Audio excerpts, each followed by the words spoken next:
My name is Marcus Lawson, I'm 27 years old, and I need to tell you what my aunt did to me. Where are you watching from? Drop your city in the comments. By the end of this story, you'll understand why I had to stand up in that church, unbutton my Usher jacket, and walk to the altar with a check in my hand, while the man with the microphone tried to pray me into silence. The piano was still warm from the prelude when I heard him say it. Usher in the hall, not the black one up front. His voice floated off the polished wood, low and practiced, then rose sweet and syrupy into a prayer about unity. He didn't know I'd heard. He didn't know I'd recorded. He didn't know I had already decided that this was the day. I stepped from the aisle, slow and respectful, the way Grandma taught me to walk in a sanctuary, and felt 100 eyes slide over me like I was furniture needing dusting. I had the check in my hand, made out to First Riverlight Baptist Church Roof Fund, memo, in memory of Eleanor Whitmore, but I hadn't signed it. Not yet. Not until the truth was spoken in front of the very people who'd swallowed the lie whole and called it Sunday dinner. My Aunt Linda stood by the edge of the pulpit, pearls bright, her smile fixed like a picture frame. She had a microphone, but she didn't need one. Everybody listened when she talked. Everybody believed her when she said she'd been sending me $4,500 a month to help Marcus get on his feet. They clapped when she said it. Some even said, "Bless her," and pushed a little something extra into the offering plate. And me? I stood in the back in a borrowed jacket, counting heads and passing tissues, while the roof over our heads leaked into buckets I'd set out at 5 a.m. When I walked up that day, I felt my knees shake. Not fear. Something older. Dignity trying to breathe in a room that had been starved of it too long. I stopped at the front pew. "Pastor Hart," I said. My voice echoed, "Church family." I nodded left. I nodded right. Miss Eloise caught my eye in the third row, her purple hat tilted just so. The youth choir I'd been working with was grouped on the side in their thrift store black and white, humming low to keep the nerves down. Aunt Linda straightened like I'd brought dirt on her white carpet. "Brother Marcus," Pastor said, that public voice of his honeyed up for the microphone, "we're about to—" "I know," I said. "We about to tell the truth." If I'm honest, I've been ready to do this since the day I found that first letter by mistake. But that wasn't even the worst part. The worst part was knowing how easy it had been for them to dress a lie in Sunday best and parade it past the people who taught me to say, "Yes, ma'am," and stand when elders enter. Truth is like water. It always finds the cracks. A lie needs constant maintenance, like a bad engine. I was done being their mechanic. You see, folks will tell you they know your story, but they only know the parts they heard at the potluck, or the barbershop, or after church, when they're scraping the last of the mac and cheese from the pan. They know the whispers. They don't know the night air in your lungs after a 12-hour shift, or what it feels like to decide between the heater and your inhaler when the rent already got its hand on your collar. They don't know about counting coins in a dollar store line with duct tape, holding your shoe together while your cousin rolls past in a new Mercedes, white leather laughing at you out the window. Back up with me. Let me lay a foundation you can stand on. I grew up here, in Macon, Georgia, between the railroad and the river, where you can still smell peaches in July and paper mills in December. My mother, white and stubborn and kind to a fault, married my father, black and brilliant, who taught me to hold my head up at an angle that let foolishness slide off. Daddy wasn't in the picture long. Life got complicated and then it got short, like it does for too many of us. It ended up mostly me and Grandma Eleanor, the only Whitmore who ever looked at me and saw family without a footnote. She let me lick the mixer beaters and taught me how to iron a crease sharp as a new penny. "Respect isn't inherited," she'd say, tapping the ironing board. "It's earned shift by shift." If only I'd known what she was really doing with her little savings, with her payable on death accounts and CDs. If only I'd known who was watching her checkbook with hungry eyes. By the time I was 21, I was forklift certified and making $13.75 an hour nights at the distribution center off P.O. Nono. It ain't glamorous, but it's honest. Boxes don't care who your mama is. Boxes don't look at your skin and decide whether you're worth a seat up front. I'd take on an extra Saturday cleaning shifts at the skating rink or moving drywall for Mr. Alvarez's crew, just to keep the light bill from chasing me through the month. Meanwhile, Aunt Linda kept the family calendar, the family holidays, the family church narrative. She had Pastor Glenn on speed dial and a pearl for every sermon. In their world, I was always on the edge of the picture. In their mouths, I was always poor Marcus, the one they were helping. They liked that story. It fit nice, like one of those expensive suits Pastor wore on Easter. Pastor Hart liked to call First Riverlight where God's arms open to all. But I learned pretty fast who they'd usher through the front doors and who they sat in the hall. I still remember the first Sunday I wore my suit, black Goodwill jacket, 2 sizes too big, but pressed neat. And Aunt Linda smiled too big and said, "Sweetie, why don't you help with the bulletins today? The men will show you where." I ended up with the teenagers, folding paper, while she had Chad, my cousin with the surname and the skin tone that matched the choir. Robe, stand up front and hand out programs like a deacon in training. They said it wasn't about color, but when the pastor leaned over his mic and whispered like a stage director, "Usher in the hall, not the black one up front," I realized the line wasn't in my head. But it wasn't always like this. There was a time before the whisper and the buckets and the duct tape, back when Grandma was strong and her biscuits rose like balloons.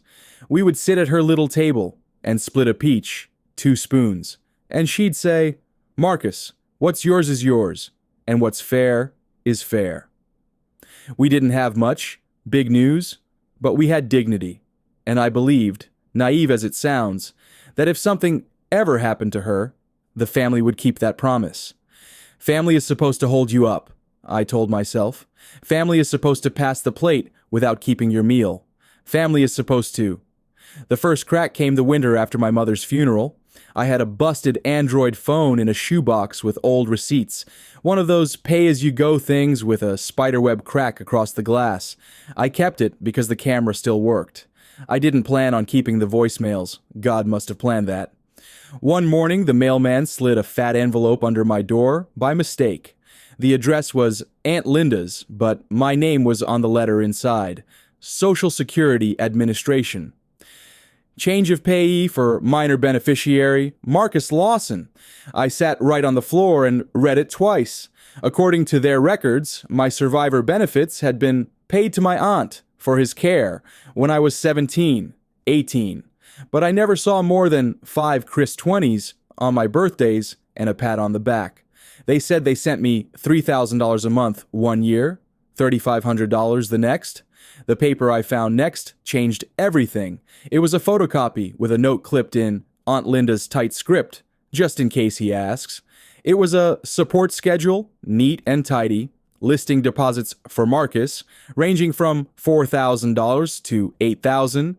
The lie was beautiful on paper. Even the numbers were saved in a pretty font. I called Aunt Linda with my hands shaking.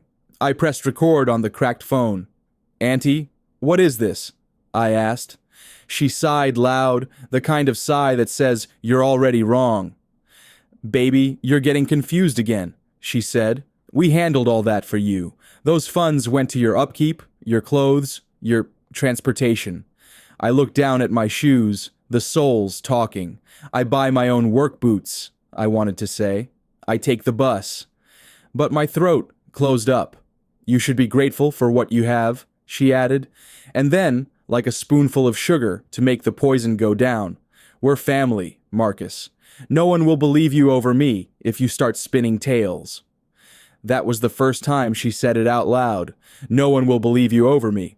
At church the next Sunday, she took the mic during homecoming and said, "We've been supporting our Marcus with $4,500 every month since he turned 18. Folks clapped.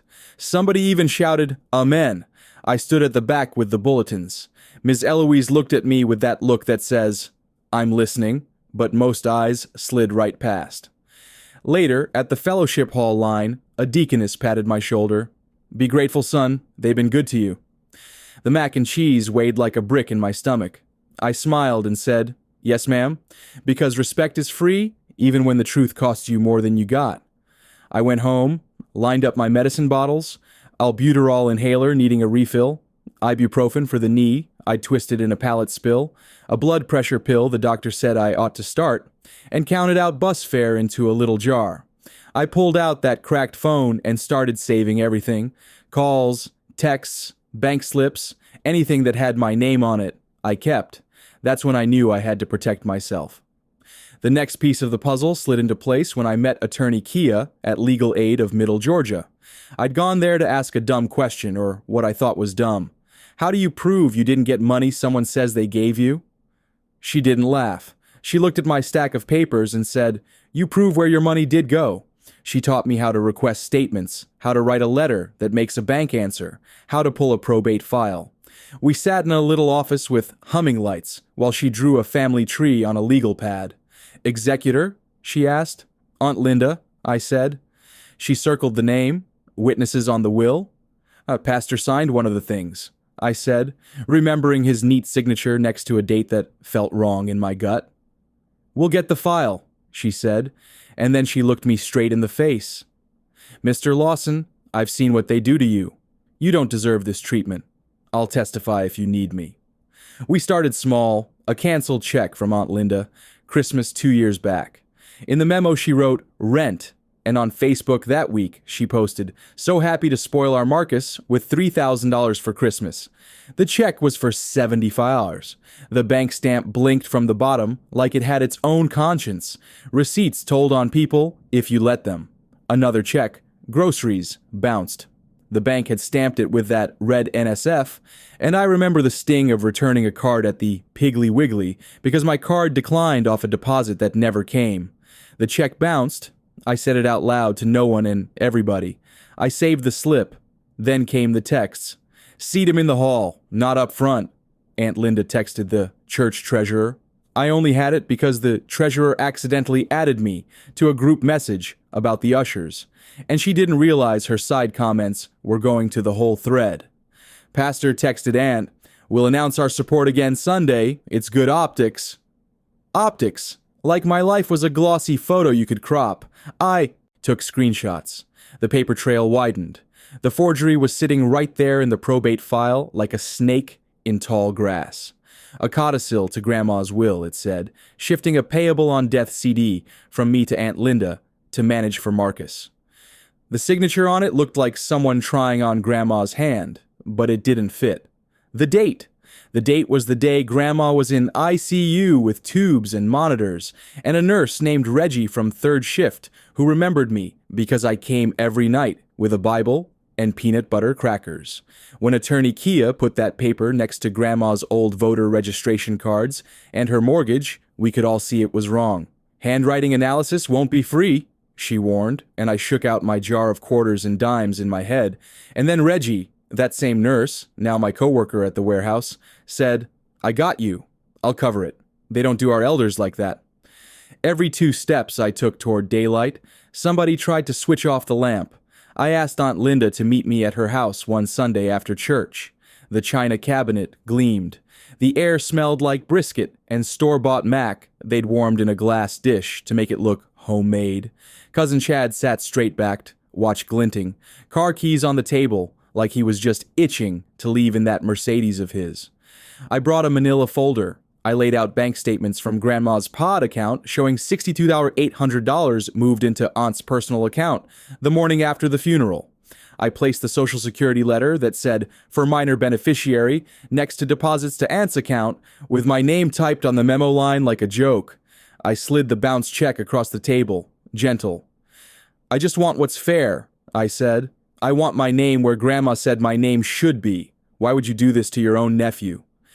Aunt Linda's smile cracked a little. She took a breath. Then she leaned in and tilted her chin, and her voice dropped into that private register people use when they want to cut you without leaving a mark. "You're embarrassing yourself," she said. "You don't understand how these things work. We've been protecting you from yourself for years. I mean, look at you, warehouse, pennies, that little apartment off Eisenhower with the mold." She made a face like the word itself smelled bad. "We kept the money where it wouldn't be wasted on your habits." "My habits are working 2 jobs and buying my own groceries," I said.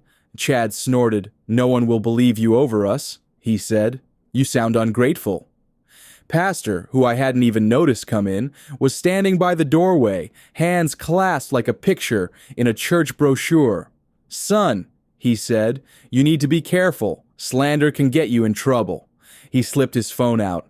I watched him take a slick picture of my folder. Insurance. I know intimidation when I see it. I stood up. I kept my voice even.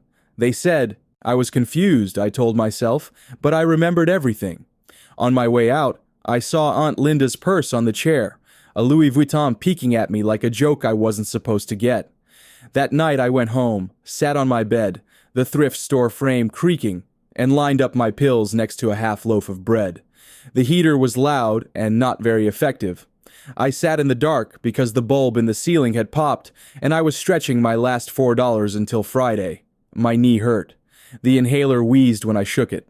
I thought about Grandma and her knuckles kneading dough, her voice saying, "What's yours is yours." I thought about all those Sundays sitting in the hall, all those people who had believed the performance over the person. I thought about the youth I worked with at the Booker T. Washington Community Center, how we'd make sandwiches and practice harmonies on Wednesday nights because I couldn't afford a real choir stand, but I could give them a platform. I thought about Ms. Eloise, who knocked on my door with casseroles when she had arthritis so bad she should have been resting, and how she'd slipped me an envelope with misdelivered mail she'd kept, whispering, I didn't open nothing, but I knew something wasn't right. I'll testify if you need me. For the first time in years, I felt hope. The evidence cascade is real. One proof opens the door to the next. Reggie from work, who did a little bit of everything because that's how we survive, took my old Android, popped the back off, and slid the SD card into his laptop. I can get your voice memos back, he said, and he did. There was Aunt Linda's voice rehearsing with Pastor for homecoming, like a bad skit. Just say we give him $4,000 a month, she whispered, and seat him in the hall. He blends there. Pastor chuckled. We'll make the roof fund push right after. The recording clicked off. I held the phone like it was a fragile thing. I wanted to drop it. I wanted to throw it. I wanted to walk it straight to the pulpit and press play. If this happened to you, what would you do? Tell me in the comments. I would ask you if we were sitting in my apartment, because sometimes the only thing that keeps you from drowning in it is knowing somebody out there might care. Attorney Kia moved quick. She filed a petition to freeze movement on the estate and an injunction to keep Aunt Linda from touching anything else. She pulled the church's filings as a nonprofit and asked for their restricted funds ledger for the roof fund. The treasurer squirmed but eventually complied when a letter with the right letterhead landed on the right desk. It turns out they had loaned from the roof account to urgent pastoral needs on several occasions, and the dates lined up too neat with Aunt's install the new cabinets week. Think it's just money? I whispered to myself. It's also dignity. Every time I'd stood in that hall with a bulletin, it had been a way to keep me out of the picture they were painting about their generosity. It's easier to talk about helping people when you don't have to look them in the eye. I wasn't the only one either. That's the false bottom reveal folks don't see coming. We think the pit's only as deep as our own drop. But under me, there were more. Tasha from church sat on the stoop of the Booker T one night while the kids sang, and she told me her lights had been out for 2 weeks, even after she asked the church for help. They said the fund was low, she said. Then I saw Pastor's nephew leave the office with an envelope. She looked down at her hands. I didn't want to be the one to say something, but seeing you, I'll stand with you if you call it. Deacon Henry from New Pine AME, a neighboring black church, strode into my life like a tall glass of cold water, sat across from me at Cuts by Leon while the Clippers starred in the background, and said, "When the time comes, speak plain. I'll sit front row. We don't let wolves dress up in choir robes." At the barbershop, men nodded and mm-hummed, and somebody said, "We had no idea." The mirror caught my eye. For a second, I saw myself at the altar, check in hand, choir behind me. Mirror moments matter. Seeing the man you're trying to become standing where the boy used to be, there's power in that. Preparation looked like a war room made of photocopies, highlighters, and faith. I chose Homecoming Sunday because The church would be full. Old members, new members, folks who only came on the big days. A whole town's worth of people who'd been fed a story. I knew Pastor would make the roof fund pitch. I knew Aunt Linda would talk about doing good. I took my checkbook and wrote a check for the full amount needed to fix the roof. The exact balance came from the contractor's estimate pinned on the church bulletin board, 18th 972. I wrote the name, the number, the memo line, in Grandma's name, then left the signature line blank. I made 3 evidence packets, one for the board, one for the sheriff's deputy who I'd asked to swing by, and one for the church mothers in case anybody tried to say I only told those people at legal aid. Reggie cued the audio on a little Bluetooth speaker wrapped in a plaid scarf, like it was a baby. Ms. Eloise had her hat ironed and her statement handwritten in curly letters. The youth choir begged to sing. If they try to cut you off, one of the boys said, we'll start it up. You just nod. I smiled and nodded. We might sing Total Praise or Lift Every Voice, I told them. They grinned like somebody had handed them the moon. The day came. I woke up before dawn and walked because my bus card had 3 rides left and I wanted to save them for the week. My shoes rubbed my heel raw, where the duct tape couldn't quite keep the back from chewing. I pushed a space. Heater close to my shins one last time and turned it off to save the power bill. Choosing between heat and medication, I said out loud, like I needed to hear myself admit it. I tucked the check in the Bible Grandma gave me and caught my breath at the door. By the end of this, Grandma, I whispered, they'll know your name. Before service, I heard him say it again. Usher in the hall, not the black one up front. It landed in my chest like a stone. I looked at Aunt Linda. She laughed at something the treasurer said, pearls shining, a little spray of perfume trailing her like she lived in a department store ad. Church filled up. Fried chicken and peach cobbler warmed in the fellowship hall, the smell lifting on the air like incense. The roof fund thermometer poster leaned against the wall, red bar stuck at the same line it had been at for months. The choir sang. The pastor prayed. Then Aunt Linda took the mic. Family, I just want to say, she began, and the word family hurt my ears, that we have been so proud to support our Marcus. We've been sending him $4,500 every month to make sure he has what he needs while he's getting on his feet. I could have stood then. I waited until the amen. Let them say amen to their lie. Let them put their hands down heavy. Then I walked. I heard the rustle before the hush. People always rustle before they hush, like their bodies catch truth a beat before their minds do. Pastor, I said. Church family. My voice didn't shake this time. Before you passed that plate, I got something to say. He tried to cut me off with a scripture. There's a time for everything. This is the time for truth, I said. I pulled the check from my Bible and held it up. The roof is paid in full, I said, and I let it sit there a second. In Grandma Eleanor Whitmore's name. I handed the check, unsigned, to the treasurer. I'll sign after a public apology. Then I turned to the screen we'd rolled in and clicked the Bluetooth. Aunt Linda's voice filled the sanctuary. Snake sweet.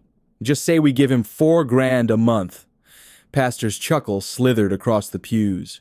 Seat him in the hall. He blends there. People gasped. Somebody dropped a hymnal. I clicked again. Up flashed the bank stamp, $60,800 transferred from a pod account, listing beneficiary Marcus Lawson into an account ending in 7742, belonging to Linda Whitmore, dated the morning after the funeral. I held up the canceled checks like show and tell. Here's the $75 Christmas check y'all clapped for when she posted about $3,000. Here's the one that bounced. I put the Social Security letter on the overhead, the one saying, Payee for minor beneficiary. The ink so black, it might as well be a bruise. They said I was confused, I said, but I remembered everything. I looked at the first pew, and Ms. Eloise stood up slow, like somebody special, and said, I saw it. They walked right past that boy's door and didn't bring him a sack of groceries once. They told a story that wasn't true, and I got mail right here that proves it. I'll testify. Aunt Linda's smile slid down her face. Pastor reached for a Bible that suddenly weighed enough to break his wrist. This is inappropriate, he started. Son, sit down. I was seated in the hall long enough. I said. Family is supposed to tell the truth. Family is supposed to keep their promises. My eyes burned. I loved you like a second mother, I told Aunt Linda. I worked nights. I ate dollar store spaghetti 6 days in a row so I could keep the lights on. I walked to work when the bus didn't run and taped my shoes when they split. Y'all said you took care of me. You said you sent me $4,000 a month, $5,000 some months, $8,000 once when you needed to boast bigger. I got the receipts right here. $25 on my birthday, $100 once when the heat failed, $75 for Christmas with a bounce check. The truth always comes to light. Chad stood up, face redder than the thermometer poster. No one will believe you over us, he said. But the room had turned. Tasha stood near the back, hands tight on the pew. I asked for help with my light bill, she called, and they told me the fund was low, but Pastor's nephew got his tuition paid out of that same fund. The treasurer went pale. Deacon Henry from New Pine AME walked down the aisle like a slow tide and stood beside me. We had no idea, one of the church mothers said, her voice breaking. We should have listened. That's when I nodded to the kids. The first notes were soft, like somebody asking permission. Then the youth choir I sponsor lifted every voice and sang till the paint remembered what color joy is supposed to be. They sang The Sky Open. Folks cried. Folks clapped. The crowd started clapping in that rhythm that's older than any of us. That call and response heartbeat you feel in the soles of your feet. Aunt Linda couldn't look at me. Pastor raised a hand like he could stop it and then let it fall when it didn't work. I handed the treasurer the check again. She held it like a hot coal. I'll sign after a public apology, I said. Not just to me, to this church, to this community. The collapse, once it started, moved fast. Antagonists always think they built a fortress. They forget about termites. Pastor tried to call it a misunderstanding, an administrative error, a miscommunication. His public voice was strong. His private voice on my recording said otherwise. Aunt Linda tried tears, the ugly cry you get when you finally see your reflection and it ain't the person you told yourself you were. She tried to say I was confused. He's unwell, she whispered to a cluster of women who used to listen to her no matter what. He's always had issues. I stood still. I got 2 jobs, I said. I'm tired, not broken. The board huddled. The deputy approached Attorney Kia, who had positioned herself near the aisle like she had a sixth sense. We have enough for a report, she murmured. The treasurer, shaking, said there were loans from the roof fund that required signatures, and some of those signatures weren't quite right. A murmur rippled. The sheriff's deputy stepped up. Ma'am, he said to Aunt Linda, we'll need you to come with us. Pastor slipped out a side door. Somebody saw and whispered. Then it wasn't a whisper anymore. On the street after, folks I barely knew pressed my hands. We had no idea. We're sorry, Marcus. They said you were taken care of. I nodded. They said a lot of things. Truth is simple. Lies get complicated. A lie needs maintenance. They'd run out of parts. The board announced a special audit. Pastor was put on leave. Aunt Linda had to step down as executor while the court reviewed the claims. The truth has a way of finding light, I said to Ms. Eloise, who squeezed my fingers so tight my bones sang. Justice didn't wear the cape I wanted. It came in filings and hearings, in a probate judge who looked over his glasses and said, this codicil is void, in bank transfer receipts and handwriting analysis that showed what we already knew. It came in the form of restitution orders, Aunt Linda to return funds, plus interest that made the deputy raise his eyebrows. It came with an SSA inquiry into fraud for those payee years, which freed up a back paycheck I used to clear my rent and fix the heater. It came with the church board posting minutes on a bulletin board so big even the ushers in the hall could read them. It came with Pastor standing at a mic, voice small as a boy, saying, I'm sorry, and Aunt Linda next to him, eyes red, whispering the words like she'd just learned them. It wasn't victory hands in the air. It was me signing my name on the roof fund check slow, careful, in my grandma's name, and handing it to the treasurer while a contractor scheduled repairs. It was the first Sunday rain fell, and the buckets I'd woken up to, set out at 5 a.m., didn't need setting. Winning didn't fix the quiet parts. I still woke up some nights hearing, "No one will believe you over me," like a bad verse stuck on repeat. I still caught my breath when I passed the Goodwill and saw a jacket like the one I used to count bulletins in. I still looked at the space on my table, where a family might sit, and felt the ache where a yes should be. But winning didn't heal everything, I say, because that's true. But it healed enough to move. I took the money the court returned in my name and did exactly what Grandma told me to do the last time I saw her well enough to hold my face in her hands. Make something steady. I stayed on at the warehouse. Respect isn't inherited, it's earned. Shift by shift.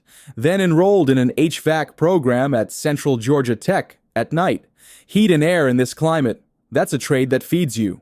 I moved into a clean one-bedroom where the heater worked and the bathroom ceiling didn't crumble if you breathed too hard. I put a little money into the youth choir, real folders, an old keyboard off Craigslist, a Saturday trip to Atlanta to watch a performance that made our kids' eyes get big. We sang at New Pine AME once under the stained glass, and I watched Deacon Henry clap off beat and smile so wide it made me laugh. The legal aid office asked me to speak at an elder protection workshop. I told folks how to spot the tricks. When someone says, "We'll handle it," and never gives you statements. When they pressure you to sign blank forms. When they talk about you like you're a charity case in public, but won't look at your empty fridge. If you see these signs, I said, document everything. Find allies. Don't let shame keep you quiet. Because shame is the tool abusers use to keep you in the hall. Truth is the key that opens doors even a pastor can't lock. I went back to Cuts by Leon and sat in the chair, and the whole barbershop hummed with gossip like always. About the game. About who saw Pastor at Kroger looking like a man who finally found out mirrors work even on Sundays. About the audit that revealed those loans weren't loans at all. The men clapped me on the back. "That took guts," Leon said. "Comb in one hand."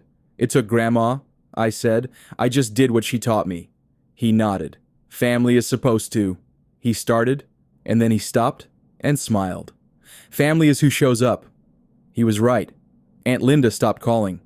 Chad switched gyms. People who'd hugged me while believing I was being taken care of tried to hug me with apologies now. I hugged back. Forgiveness is a discipline. It don't erase the ledger.